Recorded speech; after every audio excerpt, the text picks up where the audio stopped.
우리 다 같이 사도신경으로 우리의 신앙을 고백하도록 하겠습니다. 나는 전능하신 아버지 하나님 천지의 창조주를 믿습니다. 나는 그의 유일하신 아들 우리 주 예수 그리스도를 믿습니다. 그는 성령으로 잉태되어 동정녀 마리아에게서 나시고 본디오 빌라도에게 고난을 받아 십자가에 못 박혀 죽으시고 장사된 지 사흘 만에 죽은 자 가운데서 다시 살아나셨으며 하늘에 오르시어 전능하신 아버지 하나님 우편에 앉아 계시다가 거기로부터 살아있는 자와 죽은 자를 심판하러 오십니다. 나는 성령을 믿으며 거룩한 공교회와 성도의 교제와 죄를 용서받는 것과 몸의 부활과 영생을 믿습니다. 아멘. 오늘 우리에게 주시는 하나님의 말씀은 예레미야 44장 13절 14절 말씀입니다. 내가 예루살렘을 벌한 것 같이 애굽 땅에 사는 자들을 칼과 기근과 전염병으로 벌하리니 애굽 땅에 들어가서 거기에 머물러 살려는 유다의 남은 자 중에 피하거나 살아남아 소원대로 돌아와서 살고자 하여 유다 땅에 돌아올 자가 없을 것이라. 도망치는 자들 외에는 돌아올 자가 없으리라 하셨느니라. 아멘. 오늘 말씀의 제목은 내 영혼이 잘됨 같이라는 제목으로 하나님의 말씀을 증거하도록 하겠습니다. 요한안이 애굽으로 남은 이스라엘 백성들과 예레미야를 데리고 갈 준비를 하고 있었습니다. 그 전에 예레미야를 통해서 하나님의 뜻이 무엇인지 기도를 해달라고 하죠. 근데 하나님의 뜻은 애굽에 가지 말라는 거였습니다. 애굽 가면 다 죽는다. 그냥 여기 머무는 것이 사는 것이다. 바벨론이 너희들을 건드리지 않을 것이다. 근데 요한아는 어떻게 하나요? 고집부립니다. 하나님의 말씀을 아멘하는 것이 아니라 순종하는 것이 아니라 고집부리죠. 그래서 예레미야를 거짓말한다고 거짓말쟁이라고 말하고 어떻게 합니까? 남은 이스라엘 백성들과 예레미야와 바룩을 데리고 애굽으로 내려가게 됩니다. 애굽으로 내려가서 또 하나님은 예레미야를 통해서 또 말합니다. 오늘 우리가 읽은 본문 말씀의 내용인데 다 죽게 된다. 칼과 기근과 전염병으로 다 죽게 난다. 어떤 사람만 살아남을 수 있다고 말하죠? 도망치는 자. 이 애굽 땅에서 도망치는 자만 살게 된다. 이렇게 말하는 것입니다. 여러분, 도망칠 수 있을 때 도망쳐야 돼요. 도망칠 수 있을 때 도망치면 살아남게 됩니다. 근데 도망칠 수 있을 기회가 주어졌는데 그 기회를 놓치면 같이 다 죽는 거예요. 근데 이스라엘 백성들이 어떻게 하는 줄 아세요? 오늘 읽지는 않았지만 예레미야 44장 17절부터 19절 말씀 보겠습니다.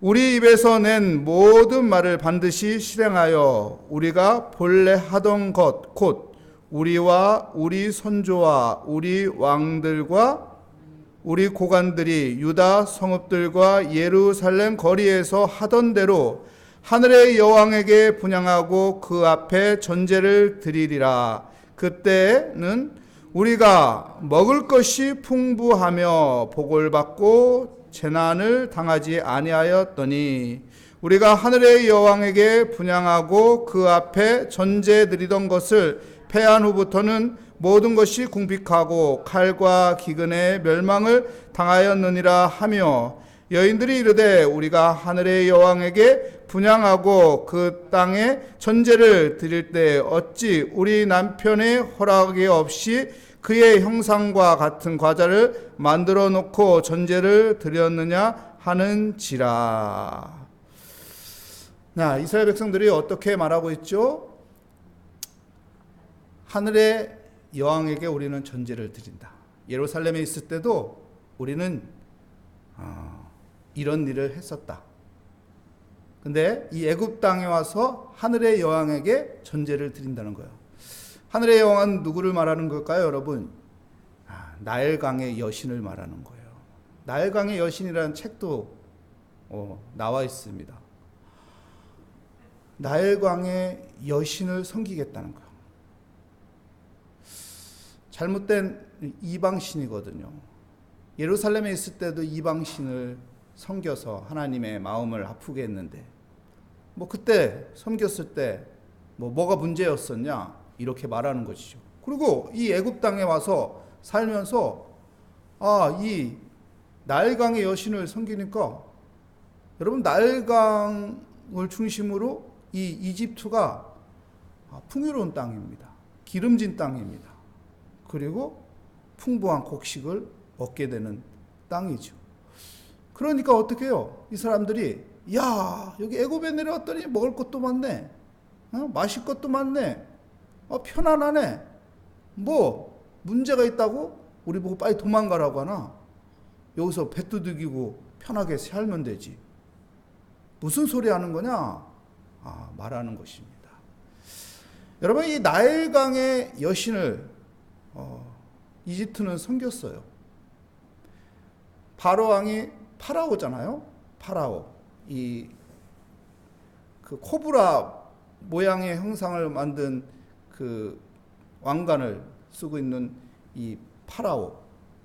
이 파라오가요, 이 나일강의 여신에게요, 무엇을 행하냐면은 종교적인 행위로 배를 타고 나일강에 들어갑니다. 그리고 음란 행위를 해요. 그리고 자기 몸에서 나온 체액을 그 나일강에 뿌려요. 그래서 나일강 여신이 이 나일강의 물이 범람하지 않게. 왜요? 나일강의 물이 범람하면 그 해의 농사 다 망치는 거예요. 그렇게 나일강의 여신을 숭배한 나라가 애굽 나라예요. 근데 이스라엘 백성들이 이 일을 고스란히 하고 있네요. 그래서 하나님이 살 길은 빨리 도망가라 하는데, 왜 도망갑니까?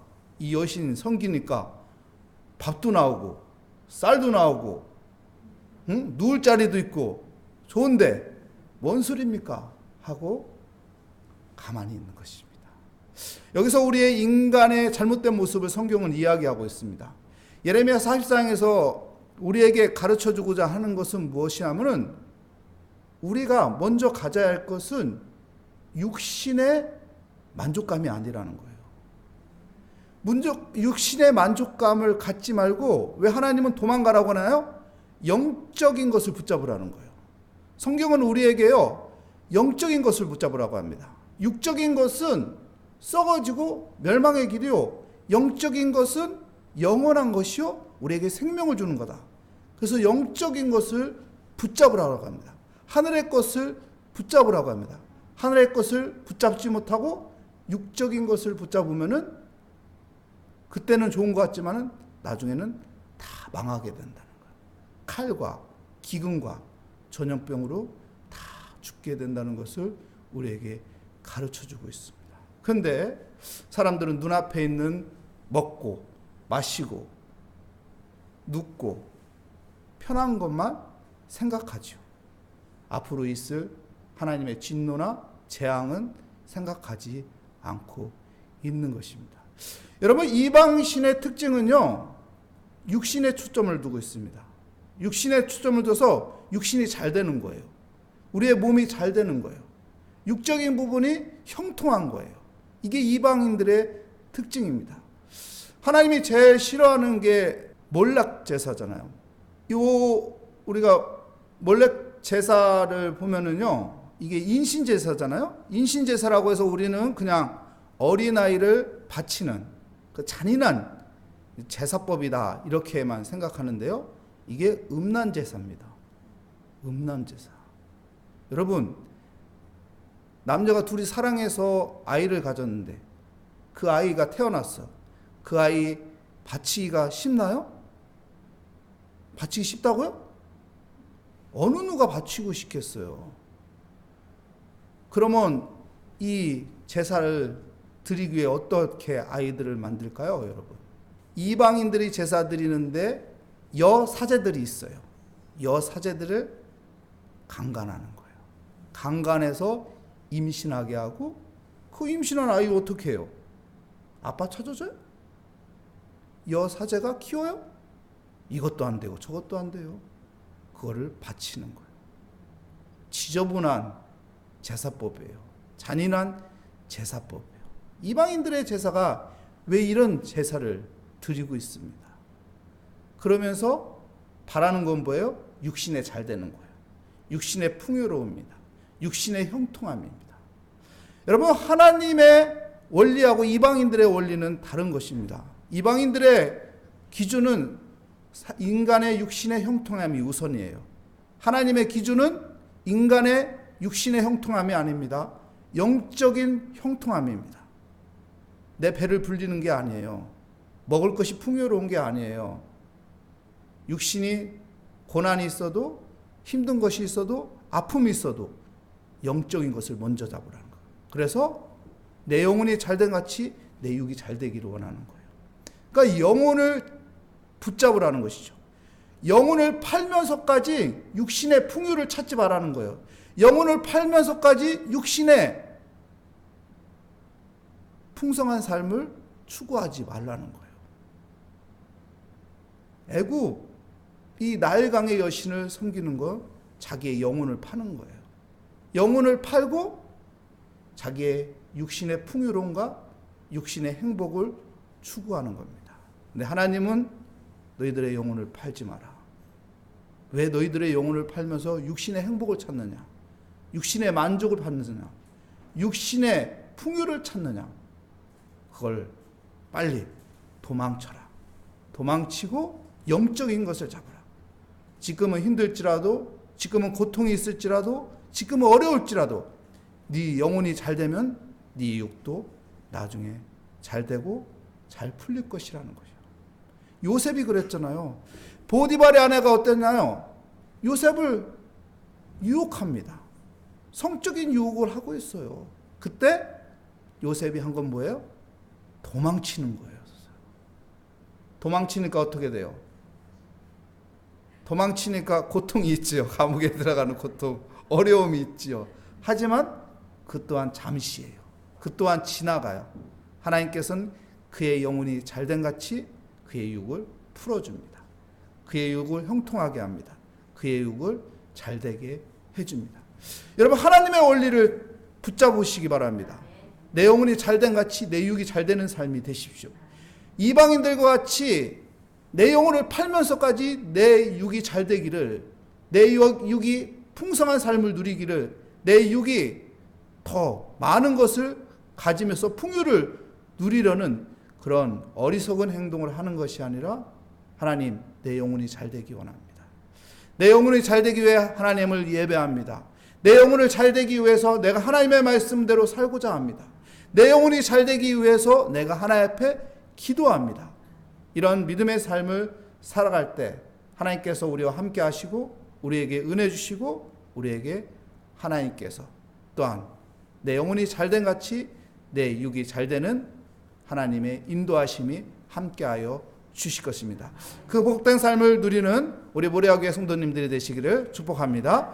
기도하겠습니다. 하나님 감사합니다. 하나님, 내 영혼이 잘된 같이 내 육이 잘되는 그런 믿음의 삶을 살게 하여 주시옵소서.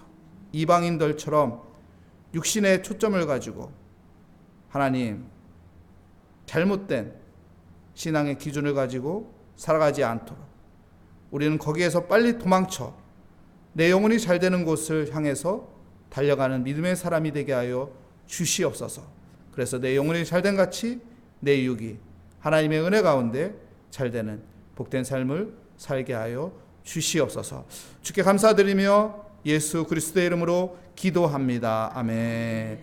하늘에 계신 우리 아버지, 아버지의 이름을 거룩하게 하시며 아버지의 나라가 오게 하시며 아버지의 뜻이 하늘에서와 같이 땅에서도 이루어지게 하소서.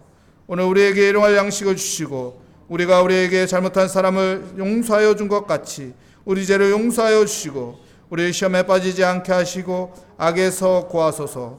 나라와 권능과 영광이 영원히 아버지의 것입니다. 아멘. 오늘 말씀을 다시 한번 생각하며 내 영혼이 잘된 같이 내 육이 잘되기 원합니다. 하나님, 오늘 또 내 영혼이 하나님의 은혜 가운데 있기 위해 하나님 앞에 모든 것을 맡기며 기도하며 하루를 시작합니다. 이 믿음 가지고 하나님 바라보며 함께 기도하도록 하겠습니다. 하나님 아버지 감사합니다.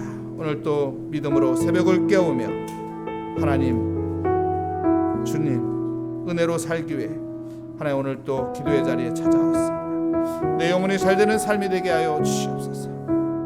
하나님 내 영혼이 잘되는 삶을 살아가는 믿음의 삶이 되게 하여 주시옵소서. 내 영혼을 살리기 위해 내 육신이 고통이 있고 아픔이 있고 슬픔이 있고 괴로움이 있어도 하나님 그것을 또한 감수하며 또한 이 또한 하나님께서 다 지나가게 하여 주시고 내 영혼이 잘된 같이 내 육이 또한 복되도록 하나님께서 은혜 주신다는 그 믿음 가운데 하나님 우리에는 영적인 것을 하나님 포기하지 않는 영적인 것을 붙잡는 하늘에 속한 사람으로